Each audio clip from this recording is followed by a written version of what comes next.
नमस्कार, आप देख रहे हैं तेज तर्रार। मेरा नाम है आफरीन खान। आज देश की अर्थव्यवस्था के लिए एक बड़ा दिन रहा क्योंकि वित्त मंत्री निर्मला सीतारमण ने वित्त वर्ष 2026-27 का केंद्रीय बजट पेश कर दिया है। इस बजट पर सबकी नजरें थी क्योंकि एक तरफ वैश्विक अनिश्चितता है, अमेरिका की ओर से लगाए गए 50% टैरिफ की चुनौती है और दूसरी तरफ भारत सरकार का लक्ष्य है विकसित भारत 2047। तो सवाल सीधा ये है कि इस बजट में आम आदमी को क्या राहत मिली, क्या सस्ता हुआ, क्या महंगा हुआ। आइए आसान भाषा में समझते हैं। सबसे बड़ी राहत रही इलाज हुआ सस्ता। जी हाँ, सही सुना आपने। सरकार ने इस बजट में कैंसर के इलाज में इस्तेमाल होने वाली 17 लाइफ सेविंग दवाओं पर बेसिक कस्टम ड्यूटी को पूरी तरीके से खत्म कर दिया। इसके साथ ही 7 दुर्लभ बीमारियों के इलाज में इस्तेमाल होने वाली विदेशी दवाएं और स्पेशल फूड भी अब ड्यूटी फ्री होंगे। यानी जिन परिवारों पर इलाज का भारी आर्थिक बोझ था, अब उन्हें कुछ राहत मिल सकती है। अब दूसरे बदलाव की बात कर लेते हैं। मैन्युफैक्चरिंग और एक्सपोर्ट को बढ़ावा। बजट 2026 में सरकार का फोकस साफ है, घरेलू उत्पादन बढ़ाना और एक्सपोर्ट को सस्ता बनाना।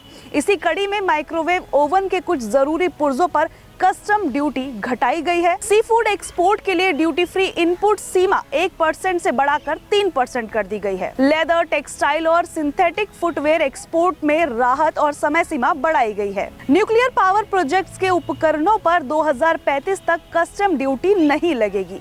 इसका मतलब ये है कि घरेलू उद्योगों की लागत घटेगी और रोजगार के नए मौके बन सकते हैं। ईवी, सोलर और ग्रीन एनर्जी सस्ते होने की उम्मीद। देखिए, ग्रीन एनर्जी को लेकर सरकार ने बड़ा संकेत दिया है। ईवी और बैटरी स्टोरेज सिस्टम से कई इनपुट जो है ड्यूटी फ्री किए गए हैं। सोलर पैनल के लिए इस्तेमाल होने वाले सोडियम एंटीमोनेट पर कस्टम ड्यूटी खत्म कर दी गई। इससे इलेक्ट्रिक गाड़ियां, सोलर एनर्जी, बैटरी सेक्टर की उत्पादन लागत घट सकती है। हालांकि इसका पूरा फायदा ग्राहकों तक पहुंचेगा या नहीं, ये कंपनियों की कीमत नीति पर निर्भर करेगा। विदेशी यात्रा और पढ़ाई पर सरकार राहत दे रही है। जी हाँ, बिल्कुल सही सुना आपने। सरकार ने पर्सनल इंपोर्ट और विदेश खर्च भी सस्ता किया है। जैसे निजी इस्तेमाल के लिए विदेश से जो सामान मंगवाया जाएगा, उस पर कस्टम ड्यूटी 20% से घटाकर 10% कर दी गई है। विदेश यात्रा के टूर पैकेजेस पर TCS अब फ्लैट 2% होगा।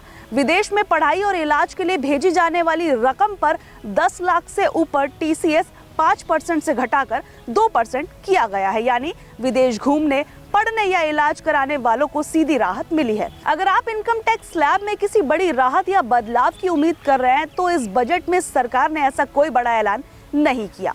डायरेक्ट टैक्स के मोर्चे पर परिस्थिति फिलहाल पहले जैसे ही बनी हुई है। अब बात करते हैं ट्रेडिंग करने वालों की। तो आपको बता दें कि शेयर बाजार में ट्रेडिंग महंगी हो गई है। जहां आम उपभोग को राहत मिली है, वहीं वित्तीय लेन देन को महंगा किया गया है। फ्यूचर ट्रेडिंग पर STT 0.02% से बढ़ाकर 0.05% तक कर दिया गया है। ऑप्शंस प्रीमियम पर STT 0.1% से 0.15% किया गया है। ऑप्शंस एक्साइज पर भी टैक्स बढ़ाया गया है। इसके अलावा शेयर बायबैक पर प्रोमोटर्स के लिए टैक्स स्ट्रक्चर और सख्त किया गया। मतलब FNO ट्रेडिंग अब पहले से महंगी पड़ने वाली है। तो चलिए अब जल्दी से बता देते हैं कि कौन कौन सी चीजें आखिर महंगी हो सकती हैं।